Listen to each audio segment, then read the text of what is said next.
شیر بنتے ہو شیر، تم شیر نہیں چوہے ہو چوہے.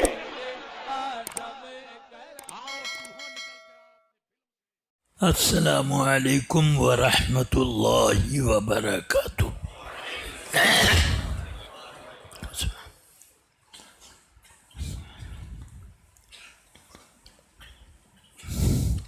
الحمد للہ نحمده ونصلی ونسلم علی رسولہ الکریم. اما بعد فاعوذ باللہ من الشیطان الرجیم. بسم اللہ الرحمن الرحیم.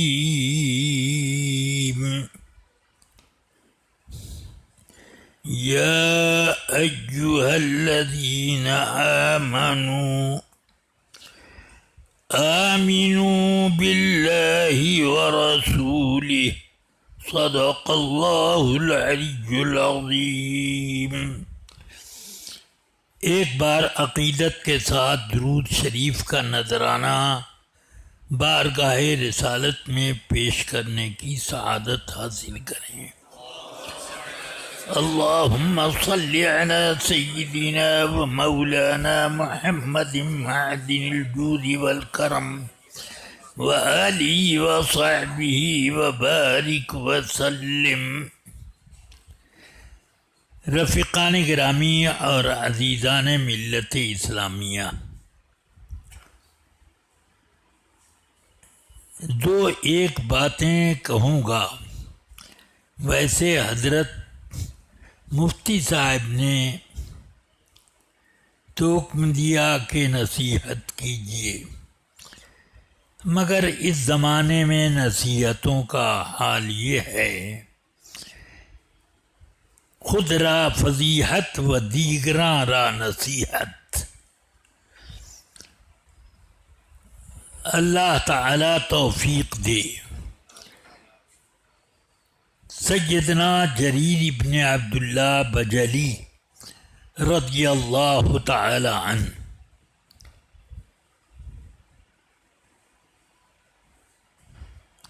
رسول پاک صلی اللہ علیہ وسلم کی بارگاہ اقدس میں یمن سے چل کر قبول اسلام کے لیے حاضر ہوئے.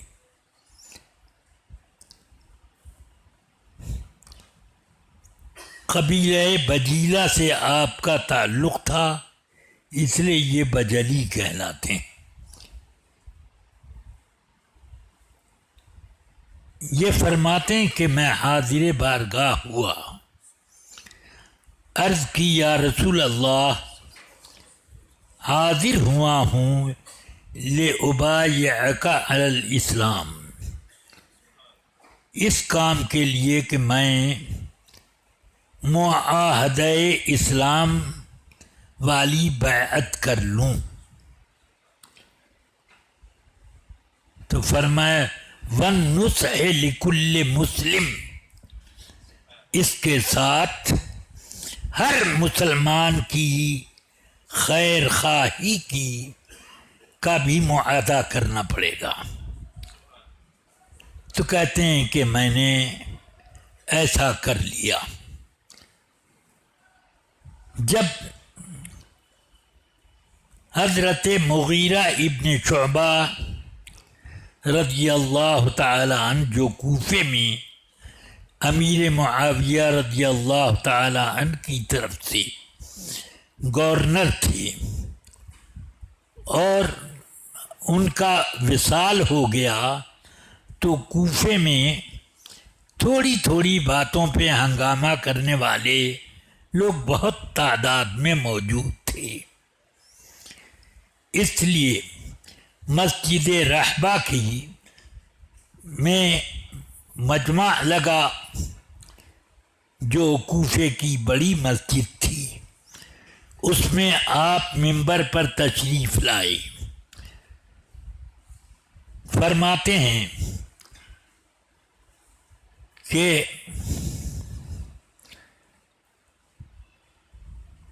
تمہارے امیر حضرت امیر حضرت مغیرہ ابن شعبہ رضی اللہ تعالیٰ عنہ، صحابی رسول ہیں یہ،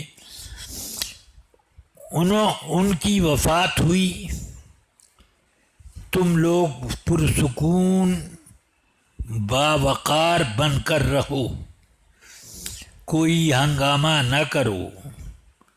میں رسول پاک کی خدمت میں حاضر ہوا تھا قبول اسلام کے لیے، تو میں نے عرض کی، فرمایا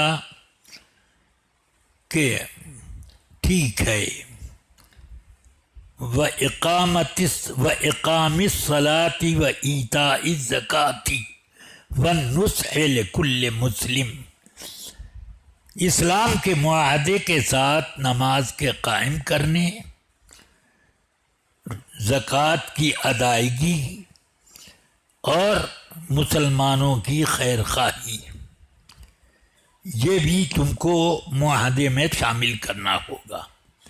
تو میں نے وہ معاہدہ کر لیا۔ میں تم سب کا خیر خواہ ہوں، اس لیے میں تم سے کہہ رہا ہوں کہ پرامن رہو۔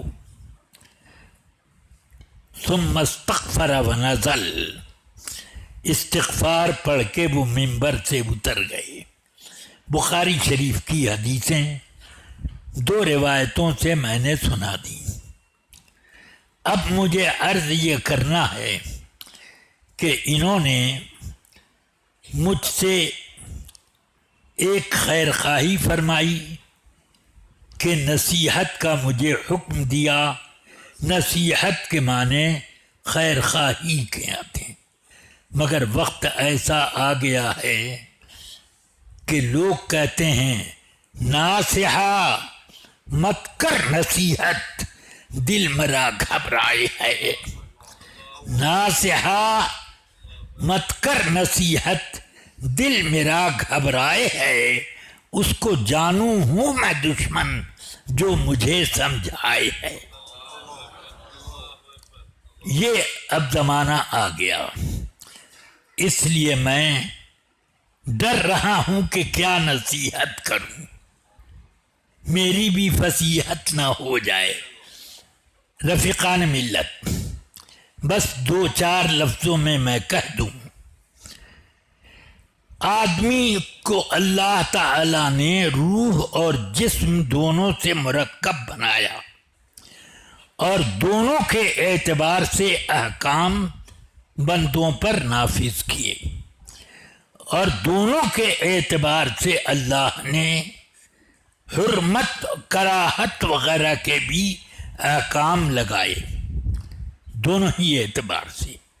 اب آپ سوچئے کہ اللہ تعالی نے ان تمام چیزوں سے جو انسانوں کو نقصان دیتی ہیں ان سے منع کیا کہ نہیں؟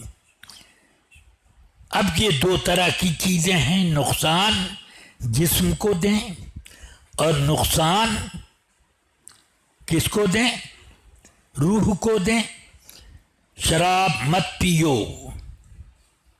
قل اسمہما اکبر من نفعہما، اے محبوب اعلان کر دو کہ شراب اور جوئے کا نفع کم ہے، نقصان بہت بڑا ہے، تو اس لیے اس سے لوگ بچیں۔ هل انتم منتہون، کیا تم لوگ باز آؤ گے ان کاموں سے؟ تو یہ جسم کی خرابی کی طرف بتایا، اور روح کی بھی خرابی ہوتی ہے۔ جوا کھیلنے سے آدمی کی روح بالکل مجروح ہو جاتی ہے۔ اب یہاں پر میں ان نتائج کو ذکر کرتا ہوں بہت اختصار سے، کہ جسم کو بیمار ڈالنے والی کچھ چیزیں ہیں، اور کچھ چیزیں روح کو بیمار ڈالنے والی ہیں، اور کچھ چیزیں وہ ہیں جو جسم کو تندرست کرتی ہیں اور کچھ چیزیں روح کو توانا بناتی ہیں. بات سمجھ میں آ رہی؟ مگر اس کے بعد فرق کیا ہوتا ہے جب جسم پر مرض لاحق ہوتا ہے. کھانے کی لذت یہ جسم سے متعلق ہے، روح کا معاملہ نہیں. ملیریا ہو جائے یا کوئی بخار ہو جائے یا آپ کو متلی اور پیٹ کے مڑوڑ کی شکایت ہو جائے اور بھی کوئی بیماری اس طرح کی، تو کیا کتنے کھانوں کی لذت گم ہو جاتی ہے. اس وقت جب ملیریا ہو کسی کے سامنے، آدمی خوب شاندار مٹھائی رس ملائی اس کو پیش کرے تو اس کو ابکائی آئے گی، دیکھتے ہی منہ میں ابکائی کا پانی بھر آئے گا. ایسا ہوتا ہے کہ نہیں؟ کیوں ہوا؟ کیا میٹھی چیز خراب ہے؟ کان رسول اللہ صلی اللہ علیہ وسلم یحب العسل والحلوى. میرے آقا سرور کائنات صلی اللہ علیہ وسلم شہد اور میٹھی چیزوں کو بہت پسند فرماتے. بخاری شریف میں حضرت ام المومنین عائشہ سے یہ حدیث مروی کہ حضور کو بہت پسند تھا. اور ایک ملیریا کے مریض کے سامنے شہد اور اچھی شیرینی رکھ دو کہ کھاؤ تو اس کو متلی آنے لگے گی. ہے بس یہی حال روح کا بھی. نماز، روزہ، سچ بولنا، وعدہ وفائی کرنا، یہ سب روح کے لیے ہیں. اللہ رسول سے محبت کرنا اور ان کے احکام کو پسند کرنا، یہ کیا چیز ہے؟ یہ روح کا کام ہے. اس لیے اگر روح بیمار ہو گئی تو کیا نتیجہ نکلے گا؟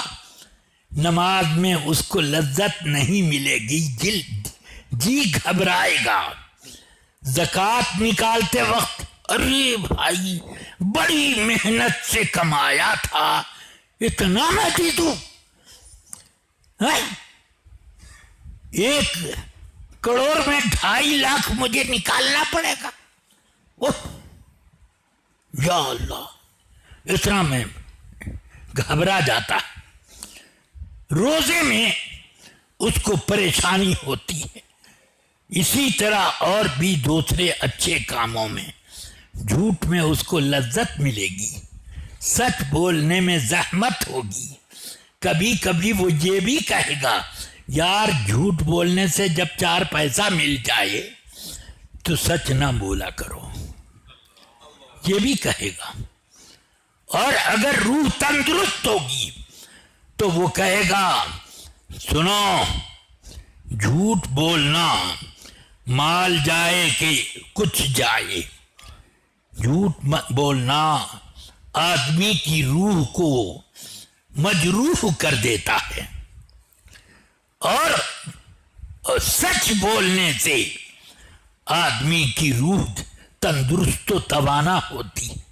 اسی لیے سرکار غوث پاک رضی اللہ تعالی عنہ جب جیلان سے جا رہے تھے بغداد شریف تحصیل علم کے لیے تو ان کی والدہ محترمہ نے 40 درم یہاں باندھ دیے اور فرمایا بیٹا الصدق ینجیک والکذب یہلک.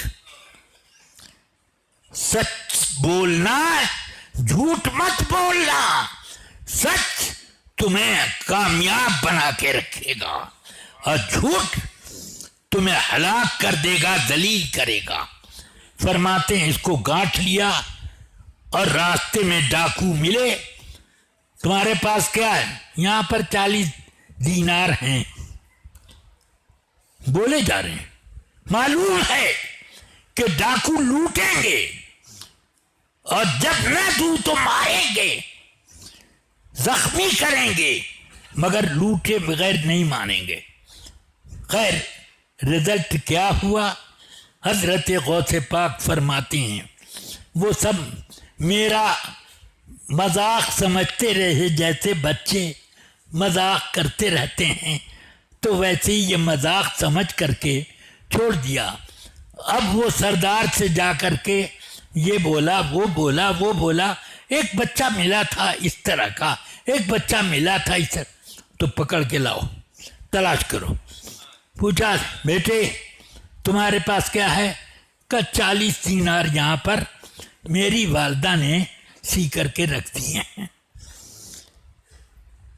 تو اس نے کہا کہ کھولو, نکالو. نکلا 40 دینار. تو اب وہ کہتا ہے تم جانتے ہو کہ ہم ڈاکو ہیں اور تم سچ بول رہے ہو. ایسے موقع پر ہیلا بہانہ کیا جاتا. تم نے کیوں کیا ایسا؟ کہ بھائی اصل میں میری ماں نے چلتے وقت مجھ کو یہ نصیحت کی تھی. بس یہ غوث پاک فرماتے ہیں یہ سب سے پہلی میری تبلیغ ہوئی کہ وہ اس کے دل میں ایک خیال پیدا ہوا, یہ بیٹا ماں کی نصیحت کو اتنا مضبوطی سے تھامے ہے اور ازل میں نے اپنے رب کی نصیحت سنی اور یہاں آ کر بھول گیا میں. بس وہ اس کی ولایت کا ذریعہ بن گیا ہے. اور غوث پاک رضی اللہ تعالی عنہ فرماتے ہیں یہیں سے میری طرف سے تبلیغوں کا اور لوگوں پر اپنے فیضان کا سلسلہ جاری ہوا. سب سے پہلا یہ فیضان تھا. بہرحال میں یہ کہنا چاہتا ہوں کہ اب کڑاکے کا جاڑا پڑ رہا ہو. یہاں تو پڑتا نہیں ہے. ذرا بریلی چلے جاؤ اور نینی تال چلے جاؤ, یا آپ جموں چلے جاؤ, یا سری نگر چلے جاؤ, تب آپ کو پتا چلے گا کتنا کڑاکے کا جاڑا ہوتا ہے. اور وہاں تو یہ حال ہو جاتا ہے کہ نل میں جو پانی آتا ہے سپلائی سے, وہ پانی بھی جم جاتا ہے, برف ہو جاتا ہے, اور پانی آ ہی نہیں پاتا, وہ اٹک گیا. اس نے ادھر کے پانی کو ادھر اور ادھر کا ادھر روک دیا. یہ کیفیت ہوتی ہے. مگر میں نے خود محسوس کیا. ایسے میں جموں گیا, راجوری گیا, وہاں پر مجھ کو صبح سویرے وضو کرنا پڑا. بتایا لوگوں نے کہ 5 مائنرز ہے. ہاں, تو میں نے کہا کہ گیزر میں پانی نہیں ہے. کہیں گیزر میں پانی کدھر سے آئے؟ اسی ٹھنڈے پانی سے وضو کرنا پڑا. تو اب میں ایک طرف تو گھبرایا کہ کہیں ہاتھ پاؤں میرے چل نہ ہو جائیں, مگر جب فارغ ہوا تو میں نے کہا اس وضو کا کتنا ثواب میرا رب دے گا مجھ کو. اور لذت مجھے محسوس ہوئی اس وقت. اور اگر روح میں بیماری ہو تو یہ لذت نفرت میں بدل جائے گی. یہی چیز اب اور بہت سارے گناہوں میں اور بہت سارے ثواب کے اعمال صالحہ میں یہ آپ لوگ خود تلاش کر لیجیے تو آپ کے سامنے حقیقت آ جائے گی. اللہ تعالیٰ سے میں دعا کرتا ہوں کہ رب العالمین مجھے اور آپ کو جسمانی طور پر بھی توانا رکھے اور اس سے زیادہ روحانی توانائی اور صحت عطا فرمائے. السلام علیکم ورحمۃ